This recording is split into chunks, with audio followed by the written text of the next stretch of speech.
Am I the asshole for telling my friends what my ex-friend said to me and basically ruining his social life? Please excuse my English, I am not a native speaker.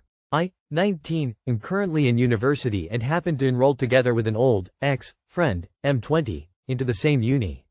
We've been friends since the first grade and look and behavior scarily alike.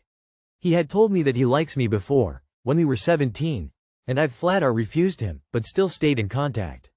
Now on to the problems. We've attended a party together, like we usually do, because we live on the same street and it's a lot safer for me to go with a man than alone. It all went well until he decided to ask me if he could drink his beer from my tits, which I obviously said no to. He then asked me if he could touch them and I said no again and left the party. The next day my friends asked me why I left the party and I've told them what happened. Well, problem is, today he came up to me and told me that my friends told what he said other people and now his social life is ruined, because people see him as a weirdo. I said sorry and rushed off. So I've been thinking about if I did mess up by telling my friends. So am I the asshole? He was being a perv and got mad that he was exposed. NTA, nobody forced him to say that. He needs to deal with the consequences of his own actions.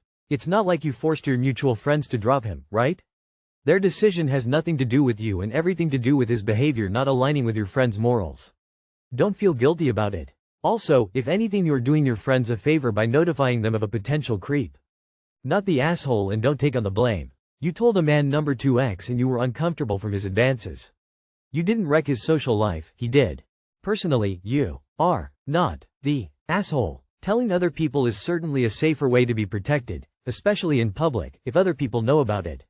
When they will see your ex-friend trying to approach or talk to you, stares will accumulate, so if her tries anything weird, people will know. I would absolutely tell my friends. In fact, they would go all the way over to him and have a little chit-chat with him, smiling face with open hands.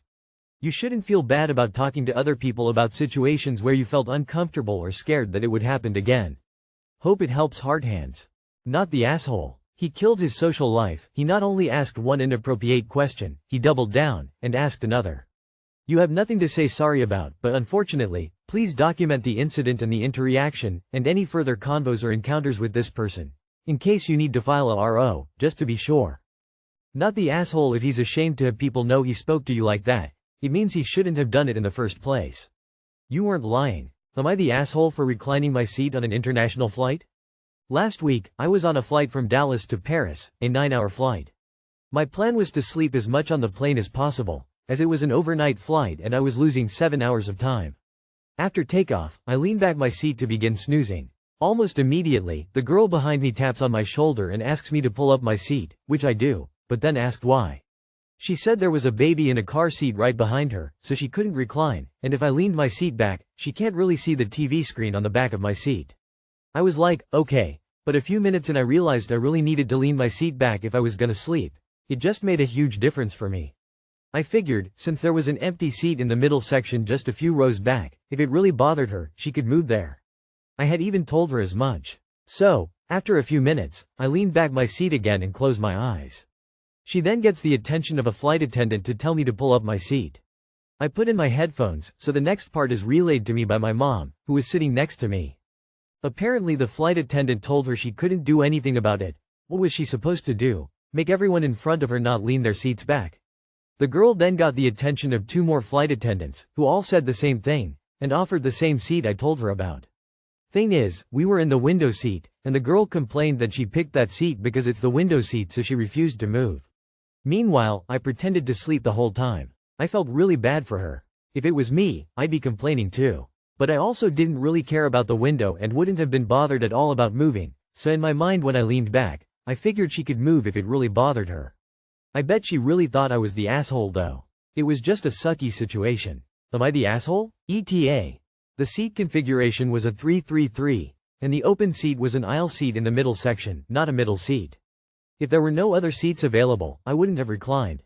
I mostly didn't want to move because I'd rather sleep next to someone I know versus a complete stranger, but also because I was traveling with my aging parents, and my mom gets super anxious flying. So I didn't just have no reason not to move, only small reasons.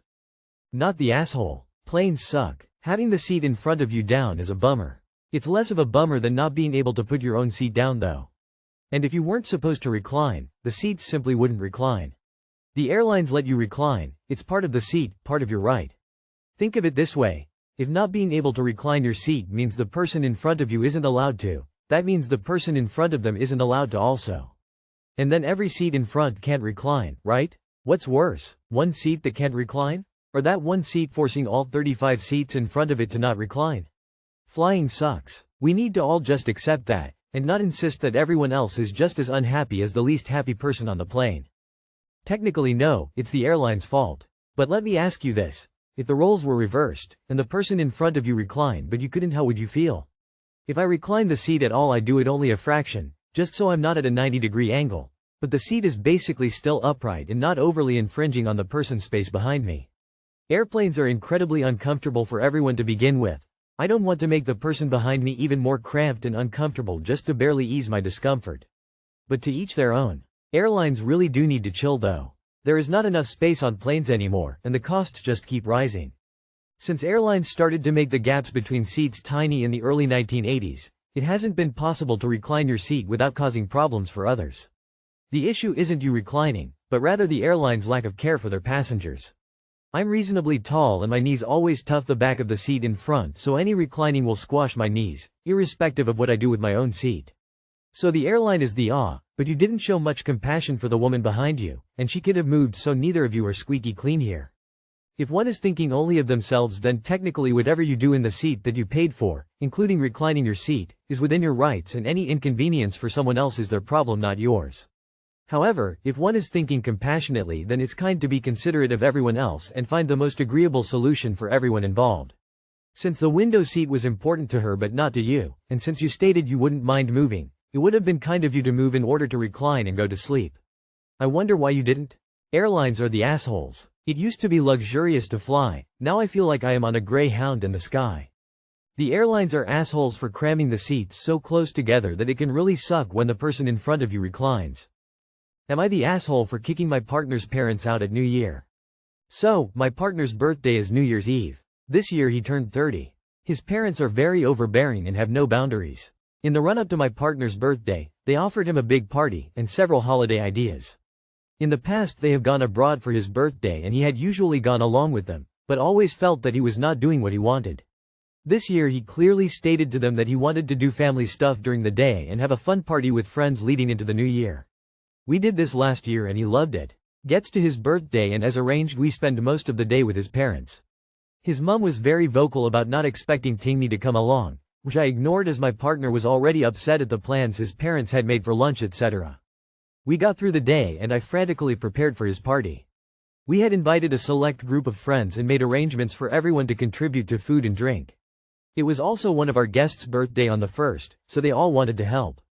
The party was going well, we were starting to play drinking games and the vibe was fun. Then, my partner's parents turn up, uninvited, with other family members, also uninvited. Originally with a, "We were local and thought we'd pop in" line. So I thought half-hour pause on the party, then they'll leave us to it. So 3 hours later, they've drank a lot of our booze, rinsed the buffet and pushed our invited guests from the area we were all sat in. A few of our invited guests felt uncomfortable and one of them left. To be honest, I wanted to leave. Obviously, I tried talking to my partner, which eventually led to an argument after which his dad point blank asked if they were ruining the party, to which I answered honestly, and they left. Luckily we were able to save the party, but we now have animosity between his parents and me. I've apologized to my partner as it wasn't his fault, but I'm left wondering, am I the asshole here? You shouldn't be apologizing to your partner, he should be apologizing to you. All you did was protect what your partner wanted while they decided to let their own parents ruin it and make you look like the bad guy. I'm tied between everyone sucks here and not the asshole. I understand both sides, but ultimately it heavily relies on how your partner is handling it all. If he's upset and wants to reconcile, then everyone sucks here, but if he's not upset by that and more upset that they showed up with way too many people and caused all that, then not the asshole. You are the asshole. You should have engineered a situation where everybody could have a good time, including your partner's parents. Once the party's over, and everybody has sobered up, e.g. the next day or something, have that conversation with your partner and set clear boundaries which he should enforce vis-a-vis his parents. Not the asshole, but your partner should have been the one to ask them to leave. You are the asshole. You took charge of his party and told the parents they were ruining the party? I hope they never talk to you again. Not the asshole when they came to the door, you should have let them know you already had a party planned and you don't have enough for everyone to go around, so they'll have to come back tomorrow or the next day with everyone. Edit they text him. Not your circus, not your monkeys. This is on him. Am I the asshole for referring to my daughter as my eldest? For context, I don't think anyone's the but here we are. I met my wife when she was pregnant. She gave birth to Julie, 15. I'm Assad, my wife works. Julie's biological dad isn't involved. Julie has my last name. 2 years ago we told her that I'm not her dad biologically, but she's still mine. I've raised her. We have Olivia, 14, who's like my mini-me. She's into everything I am, and honestly she acts just like me. Julie has her own interests. We have Emma, 9, who's her mom's mini-me. So I think my wife is concerned about Julie feeling left out. Julie is always involved. My wife goes out of her way to ensure that all children get one time. We show interests in their clubs and hobbies and make time for them. My wife has always been concerned as Julie is more sensitive than Olivia. We've had her assessed for autism, but she's not been diagnosed. She currently sees her school guidance officer.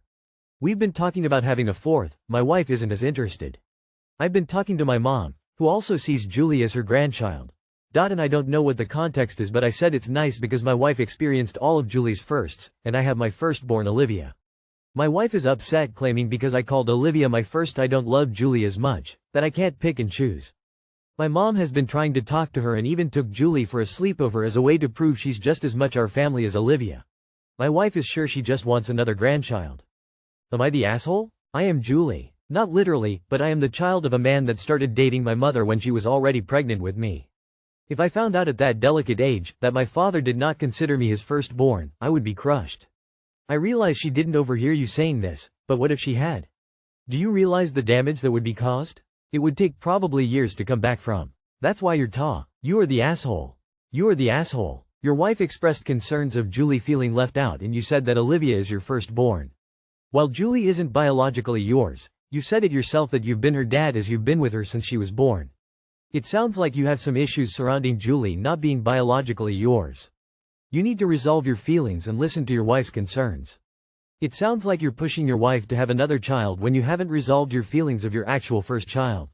You're essentially pushing Julie out of the family. That's messed up. You are the asshole. You've been this girl's parent since before she was born FFS. You don't sound worthy of her. My wife experienced all of Julie's firsts, and I have my firstborn Olivia. Huh? Did you not experience firsts with the girl your wife was pregnant with when you met? You are the asshole for telling Julie you aren't her biological dad at the age of 13. She should have been aware of that from the beginning. You clearly don't see her as your daughter, and it seems like she's suffering because of it. Yeah bro, IDK what you were thinking here, but if that girl has your last name and you're the only dad she's ever had, she's your firstborn. You knew going in. It's not like you thought she was yours and then you learned she isn't. That might change things. You knew and you raised her like your own just to discard her for what? You may not mean to think of her as lesser than your biological children, but your words show that you do. You are the asshole. You are the asshole. How were you not there for all of Julie's firsts if you got with her mom while she was pregnant? If you actually do consider her your daughter and biology doesn't matter, why would she not be referred to as your firstborn? It would be really harmful and damaging to Julie to overhear any such sentiments, and I suggest you keep those thoughts to yourself in the future.